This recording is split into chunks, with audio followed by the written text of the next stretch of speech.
Have you ever replayed a conversation long after everyone else had already forgotten it?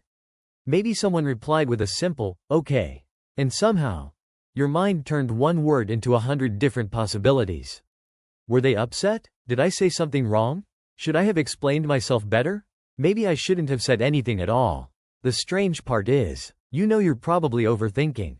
But knowing that doesn't make it stop. Your mind keeps searching, keeps replaying, keeps imagining conversations that never happened, arguments that may never happen, problems that don't even exist yet. And by the time you finally fall asleep, you're already exhausted from a day that mostly happened inside your own head. If that feels familiar, you're not alone. Some people don't overthink because they enjoy analyzing everything. They overthink because somewhere along the way, their mind learned that missing one small detail could be dangerous.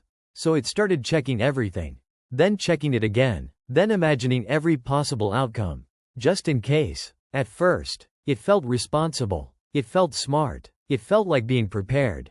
But slowly, preparation turned into paralysis. You don't just make decisions anymore. You investigate them. You compare every possibility. You imagine every consequence. You search for certainty in situations where certainty simply doesn't exist.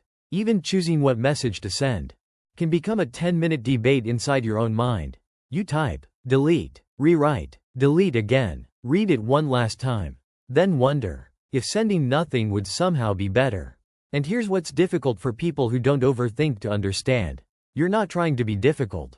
You're trying to be safe. Safe from embarrassment. Safe from rejection. Safe from regret. Because somewhere deep inside, your brain quietly believes, if I think long enough, maybe I can prevent myself from getting hurt.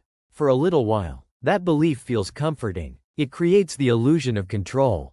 But eventually, the thinking never ends. Because every answer creates another question. Every solution creates another possibility.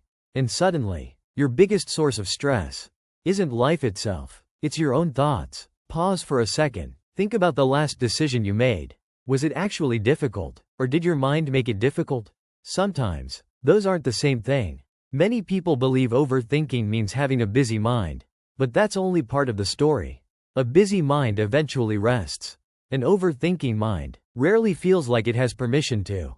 It keeps working, long after the problem is gone, long after everyone else has moved on, long after the conversation has ended. Because your mind isn't searching for answers anymore. It's searching for certainty. And certainty is something life almost never gives us. So instead, the cycle begins again. One thought becomes another, then another, until your own mind quietly becomes the loudest place you've ever lived. The truth is, you don't have to solve every thought to find peace. Sometimes, the bravest thing you'll ever do is let a thought pass without following it.